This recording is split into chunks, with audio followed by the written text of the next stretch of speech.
అంటే ఉషని హత్య చేసింది ఒక లేడీనా? ఆ పాప ఏదైనా ఒకసారి చూస్తే దానికి మక్కి డిటో ప్రింట్ తీసినట్టు డ్రాయింగ్ వేయగలదంట మేడం. ఆల్రెడీ సగం గీసింది. అది మీ రూపమే అని నాకు స్పష్టంగా తెలుస్తుంది. మమ్మీ, ఏం చేయబోతున్నావు జగదీశ్వరి? రివాల్వర్ తీసుకుని ఎక్కడికి వెళ్తున్నావు మమ్మీ? చంపడానికి. నాకు శాపంగా మారిన ఆ పాపను చంపడానికి.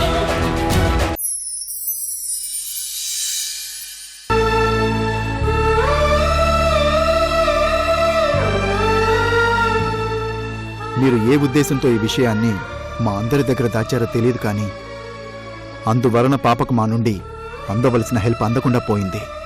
ప్రత్యక్షంగా కాకుండా పరోక్షంగానైనా పాపకి దుస్థితి రావడానికి మాత్రం మీరే కారణమయ్యారు.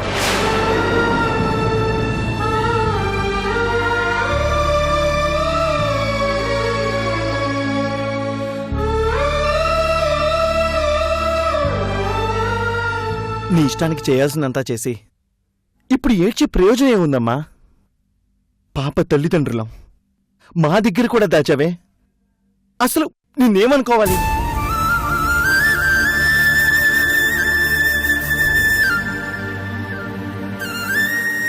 అసలు ఇన్నాళ్ళు పాప మీద నీకుంది అంతులేని ప్రేమ అనుకున్నా, కానీ గౌరీ సంధ్యకు పుట్టిన బిడ్డని, తన మీదున్న ద్వేషం పాప మీద చూపించావని నాకిప్పుడు అర్థమవుతోంది.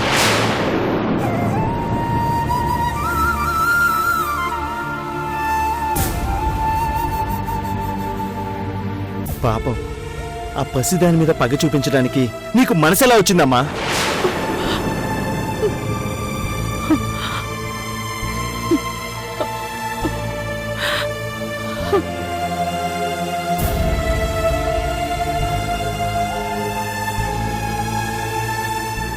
అంత మాట అనుకురా. గౌరీ అంటే నాకు ప్రాణం రా. కాబట్టేనా పాప ప్రాణాలు కాపాడుకునే అవకాశం కూడా లేకుండా చేశావు?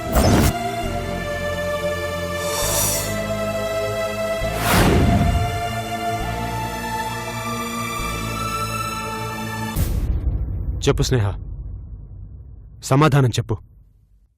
మాకెవరికీ అక్కర్లేదు. సంజయ్ గడికి సమాధానం చెప్పు. మా కన్న కూతురమ్మా, మాకెందుకు చెప్పలేదు అని బాధపడుతున్నాడు. వాడికి సమాధానం చెప్పు.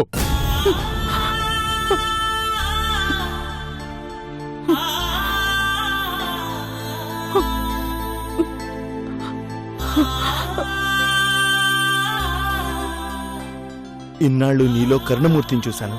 అమ్మంటే మా అమ్మలా ఉండాలని అందరికీ చెప్పుకునేవాణ్ణి.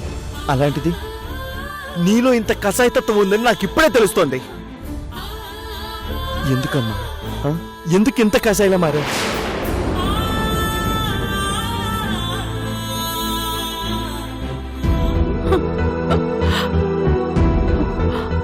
పాపకున్న ప్రాబ్లంని మీ అందరి దగ్గర దాయటం తప్పే, నా తప్పే. కానీ తప్పనిసరి పరిస్థితుల్లోనే అలా చేయాల్సి వచ్చింది.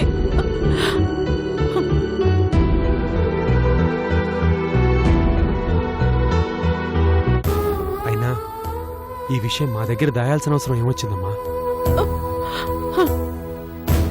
పాపకి బ్రెయిన్ ట్యూమర్ అని తెలిసేటప్పటికే ఆ వ్యాధి ముదిరిపోయింది. మనం ఎంత డబ్బు ఖర్చు పెట్టినా పాప ఎట్టి పరిస్థితుల్లో బ్రతకదని డాక్టర్స్ తేల్చి చెప్పేశారు.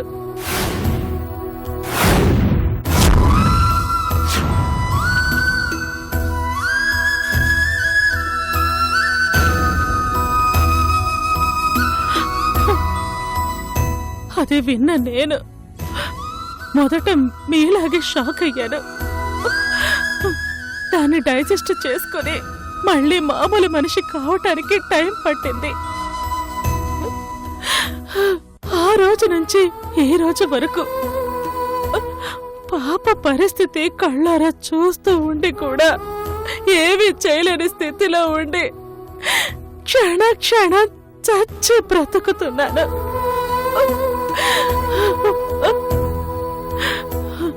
అలాంటి పరిస్థితి మీకు రాకూడదనే,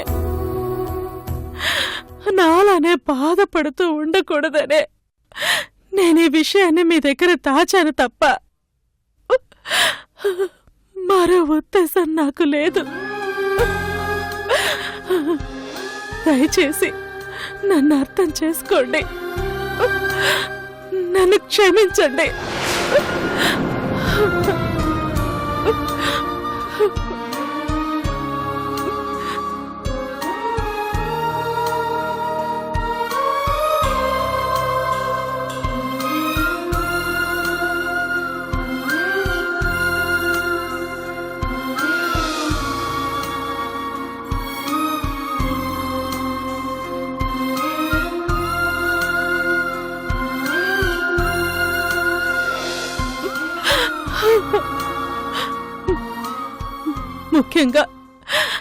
ముఖ్యంగా నేను క్షమాపణ చెప్పాల్సింది ఉషకి.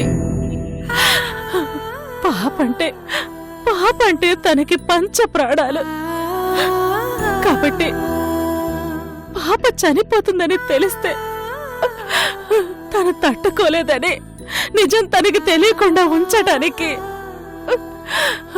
ఉష నుంచి పాపని దూరం చేసి చాలా బాధ పెట్టాను. నా బాధ తట్టుకోలేకే ఉష ఏకంగా దేవుడి దగ్గరికి వెళ్ళిపోయింది.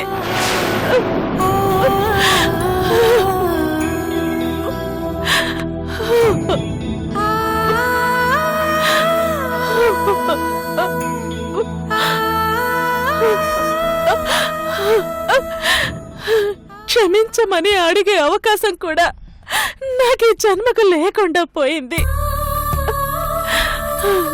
దయచేసి మీరన్నా నన్ను క్షమించండి.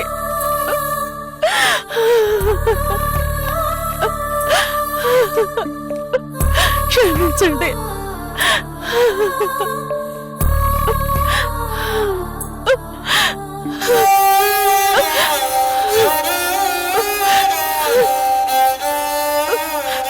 క్షమించాల్సింది మేం కాదమ్మా, నువ్వు. బాధను ఒక్కదానివే భరించి అందరికీ సంతోషాన్ని పంచాలనుకున్నావు చూడు. ఆ విషయం తెలియక కోపంలో ఆవేశంలో ముందు నోటుకొచ్చినట్టు మాట్లాడావు. అందరాని మాటలన్నీ అన్నా. అందుకు నువ్వు క్షమించమ్మా.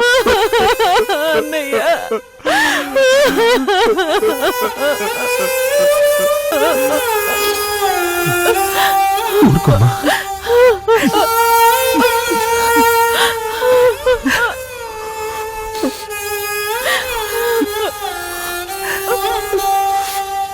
అవును వదిన, మమ్మల్ని క్షమించు. ఐఎమ్ సో సారీ అత్తయ్య. పాప పరిస్థితి తెలిసాక తట్టుకోలేక ఏవేవో వాగేశాను. నన్ను క్షమించమ్మా, నన్ను క్షమించమ్మా.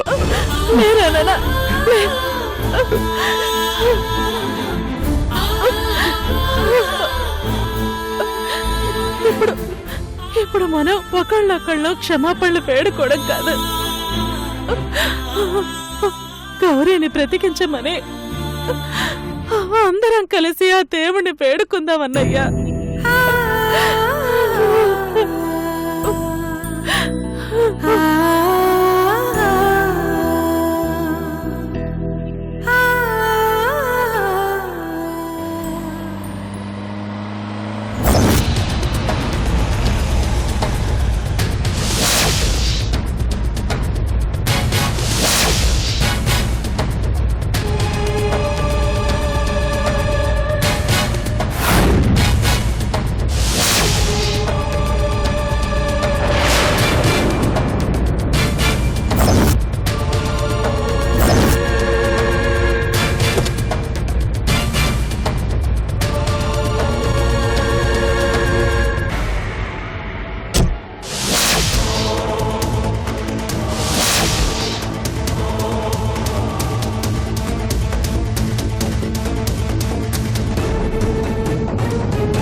మీకు గుడ్ న్యూస్. ఏంటి డాక్టర్? అంటే పాప ప్రాణాలకేం ప్రమాదం లేదా? తను బతుకుతుందా? ఆ విషయం నేను కన్ఫర్మ్ గా చెప్పలేను, కానీ పాప ప్రాణాలు దక్కే అవకాశం మాత్రం దొరికింది. ఏంటి డాక్టర్ ఆ అవకాశం? ఎడ్డీ మర్ఫీ అని లండన్ డాక్టర్ గురించి చెప్పాను కదా, ఆయన హ్యాండిల్ చేసిన 3 కేసులు గ్రాండ్ సక్సెస్ అయ్యాయని ఇప్పుడే మా ఫ్రెండ్ లండన్ నుంచి ఫోన్ చేసి చెప్పింది. అందుకే ఆ డాక్టర్తో కనుక మన పాపకి ట్రీట్మెంట్ ఇప్పిస్తే గౌరీ బ్రతికే అవకాశం ఉందనిపిస్తుంది.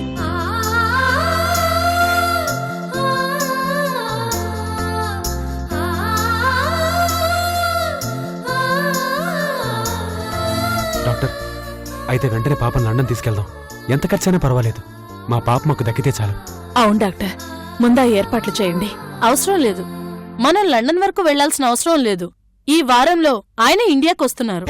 ముంబైలో 1, భూపాల్లో మరో 2 ఇలాంటి కేసులే ఉంటే చూడటానికి వస్తున్నారు. సో మన పాప కోసం కూడా అపాయింట్మెంట్ తీసుకుందాం. Thank you doctor. It's okay.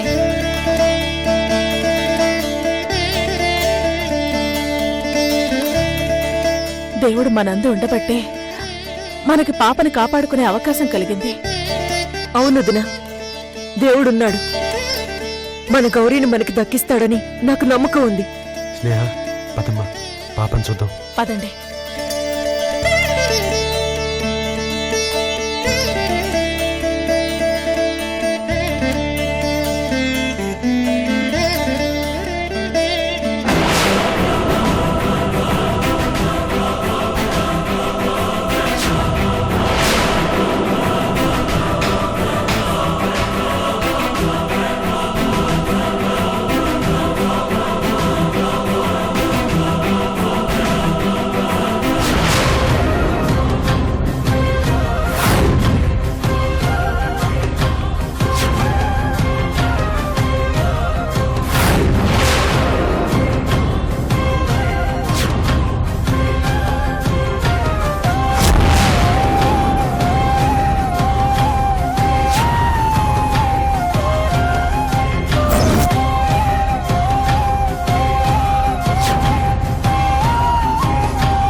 రామ్మా, లోపలికి రా.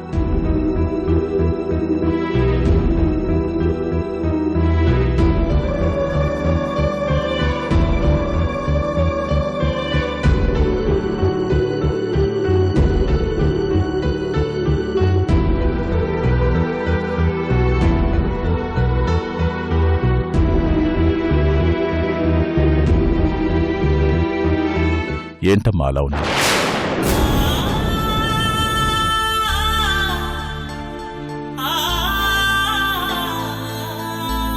కాఫీ తాగుతావా?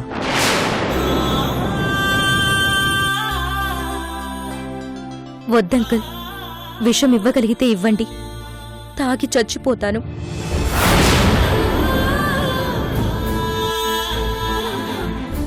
ఏంటమ్మా సంధ్య, ఏంటి నువ్వు మాట్లాడేది? ఎందుకలా మాట్లాడుతున్నావు? ఎలా బతుకుతున్నానో అర్థం కానప్పుడు, ఎందుకు బతుకుతున్నానో తెలియనప్పుడు బతికి ప్రయోజనమేంటంకుల్? నా బిడ్డ నాకు దూరం అయిపోయాక నేను బతికి ఎవరిని ఉద్ధరించాలి? చచ్చిపోతానంకుల్, ప్లీజ్ అంకుల్.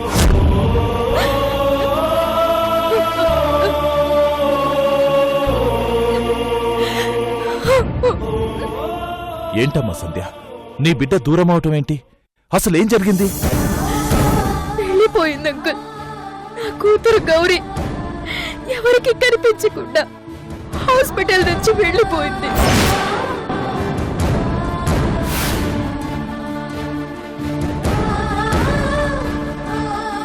కనిపించకుండా పోయిందా?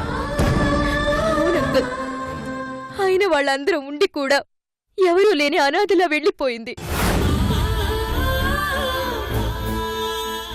కంటికి రెప్పలా కాపాడవలసిన అమ్మేమో పరాయిదాన్లా దూరంగా నిలబడింది. అమ్మమ్మ, తాతయ్య, నాన్న, నాన్నమ్మ, మావయ్య ఇలా చెప్పుకోవడానికి చాలా మంది ఉన్నారు. కానీ అందరూ కలిసి ఆ పసిబిడ్డను వదిలేశారు అంకుల్.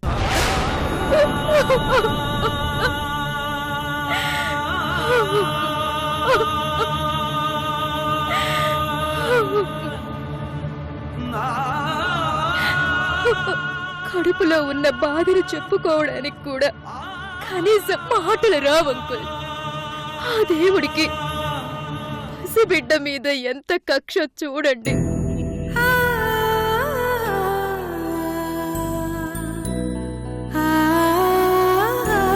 ఇప్పుడు నేనేం చెయ్యాలి? నా బిడ్డను వెతుక్కుంటూ వెళ్ళాలా, లేక ఈ విషయంలోనే ఉండిపోవాలా? నా జాతకమే నా కూతురుకు వచ్చిందేమో అని భయంగా ఉందంకల్. అయిన వాళ్ళందరూ ఉండి నేను అనాథగా పెరిగాను. అదే దరిద్రం నా కూతురికి వచ్చింది.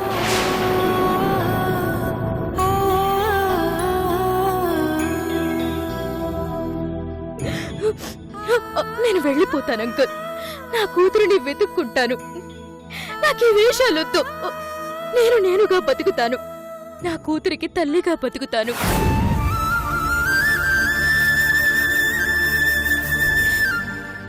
సంధ్య, అమ్మా సంధ్య, నా మాట వినమ్మా. కాస్త ప్రశాంతంగా ఆలోచించు తల్లి. ఇప్పుడు నువ్వు తొందరపడితే ఇప్పటి వరకు మనం పడిన శ్రమంతా వృధా అవుతుంది. ఆవేశపడుకో, ఆలోచించు. నా గురించి మీరు ఆలోచించండి అంకుల్. నా బిడ్డ గురించి ఆలోచించండి అంకుల్. ఈ రోజు కాకపోతే రేపైనా ఎక్కడో ఒక చోట దొరుకుతుందిలే అని మనసు రాయి చేసుకుని బతికే అవకాశం కూడా లేదు అంకుల్.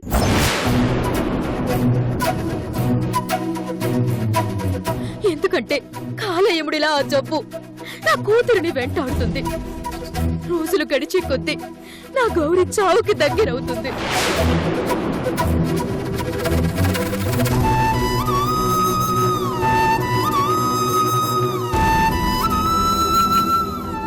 చివరకు నాకు నా కూతురు గురించి తెలిసేసరికి తను శాశ్వతంగా దూరం అయిపోతుంది అంకుల్. ఆ రోజు కూడా శిరీష్ అలా బాధపడగలనేమో గాని గుండెలు అలిసేలా ఏడ్చే అవకాశం కూడా నాకు దక్కదేమోనని భయంగా ఉంది అంకుల్.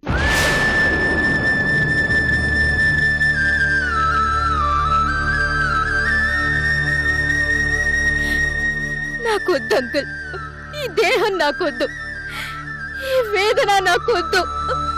నా బిడ్డ నాకు కావాలి. బతికితే తనతో పాటే బతుకుతాను. చస్తే నా కూతురితోనే చచ్చిపోతాను. వెళ్ళిపోతాను అంకుల్. నీ బాధను నేను అర్థం చేసుకోగలమ్మా. ఎందుకంటే నేను బిడ్డను పోగొట్టుకున్న తండ్రిని కడుపు కోతంటే ఎలా ఉంటుందో అనుభవించాను. కానీ ఆ కష్టం నీకు రాకూడదని నా శాయశక్తులా ప్రయత్నిస్తున్నాను సంధ్య. నేను పాపను వెతుకుతాను. దయచేసి నువ్వు మాత్రం ఇలాంటి నిర్ణయం తీసుకోకమ్మా. గౌరీ పరిస్థితి అస్సలు బాగోలేదు అంకుల్. గడిచే ఒక్కో రోజు తన ఆయుష్లోంచి ఒక్కో రోజును మింగేస్తుంది. ప్రతిరోజు ఉదయించే సూర్యోదయం అస్తమించడానికి సిద్ధంగా ఉన్న నా కూతురు చావుని గుర్తు చేస్తుంది అంకుల్.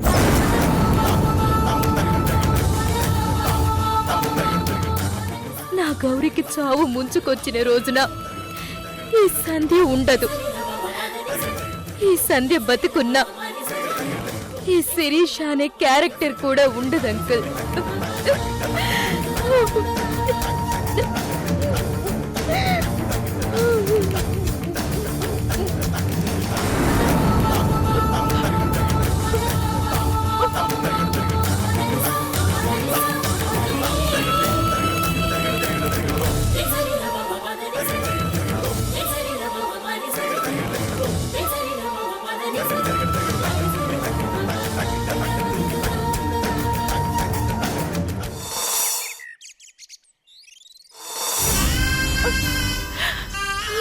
ఊరుకో వదినా, ఊరుకో.